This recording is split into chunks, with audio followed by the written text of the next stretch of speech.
everybody, Boone White with the 323 Concept Furniture Restoration here. Today we are going to be working on this recliner. It's a manual recliner, and the customer has a broken spring inside. It has popped loose. I think we've done a couple repairs that are similar to this. I can't remember if I've exactly done a specific spring repair. I think the last one I did was a frame repair. So I wanted to go ahead and single this out and show you how we go about repairing a spring. If a spring pops loose or is broken or needs replacement. So without further ado, let's jump right in and see how we go about it.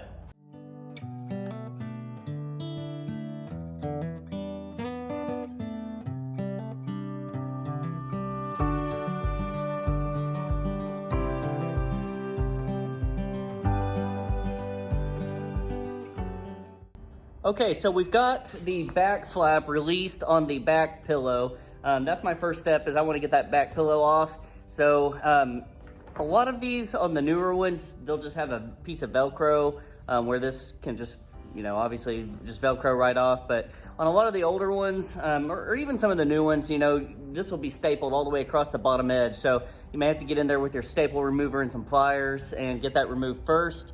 Now that we have that out of the way, you saw I cleaned it up with the vacuum. I like working with as clean a surface as we possibly can. On a lot of these backs, you'll see something that's called a metal KD bracket, and I'll put a link in the video description of how you get those off if you're having trouble getting that off.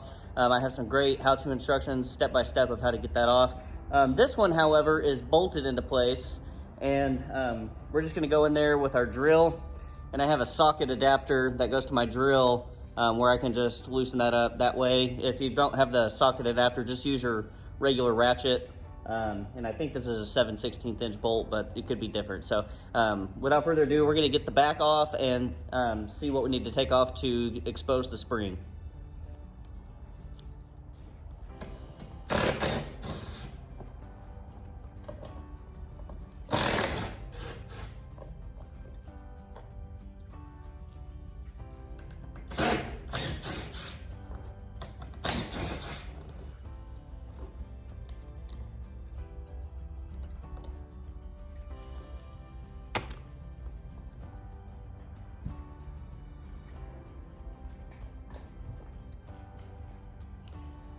Something I like to do, especially if it's your first time, is you can do one of two things. You can get a Ziploc bag, take some pictures, and label where these go. That way you don't lose track. Another option is just put it right back where it came out of. If it's not going to damage anything around it, I don't see why that would hurt anything. So it's just an easy way to keep track of your hardware. I just bolt them back in. That way you don't lose them.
All right, so we've exposed the springs, got the mechanism out of the way, and we see that one of these spring clips has broken where it attaches to the front seat frame.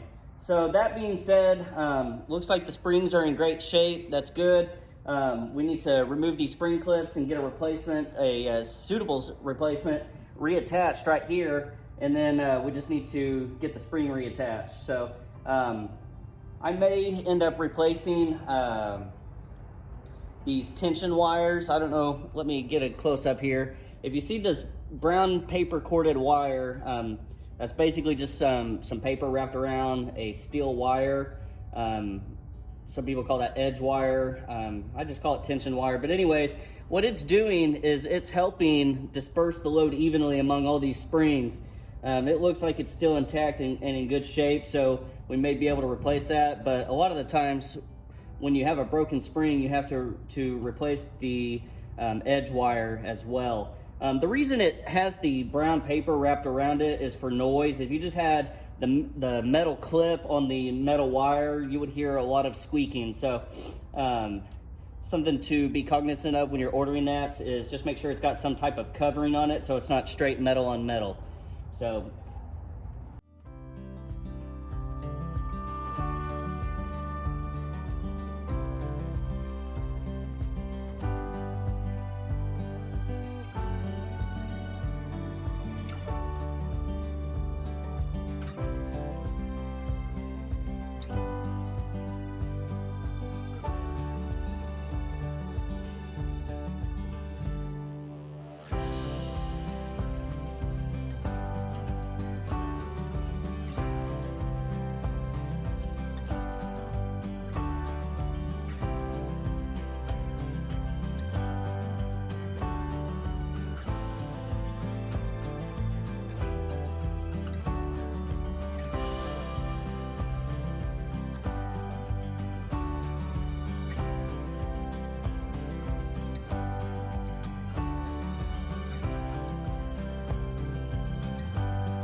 all right, everybody, that is pretty much the process. I'm getting ready to reassemble, and I'll leave the video running just in case you want to see how that's done. But for the most part, just wanted to show you how we go about repairing the spring.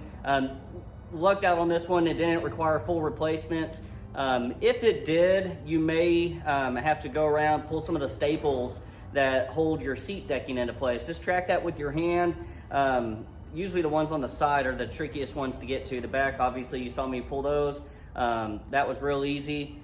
But you're gonna have to take that mechanism out one way or the other if you're gonna have to take the seat decking out. So pull the mechanism, track where your staples are at, and then just start carefully removing those. And once you release all the staples on the sides and the rear of your seat decking fabric, usually that seat will just flip all the way over to the front, and you can address any of the spring issues you've got. And then in the future, if we have to do a full replacement, I'll show you how we go about cutting the springs. And we also have a new tool where you can crimp the end of the spring to help it, to keep it from sliding off of your spring clip. So, but as you saw, this is a pretty straightforward video today.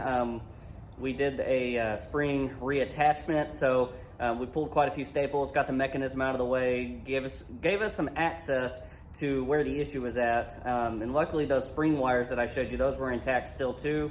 So from here, we just got to reassemble it and get it back together. So if y'all have got any questions, feel free to comment below. We always try to respond to everything to the best of our knowledge. And if y'all have got any ideas, suggestions, we love to hear them. That's what we're here for at YouTube, is to bounce ideas off of each other and grow together. So if you got any value of the video, please help us out by hitting that like button, and that'll sort of help other people to find the video. And if you want to see future videos, we try to do one every week. You can hit the subscribe button. That'll get you to our page. And then if you hit the notification bell, you'll get updates of future videos.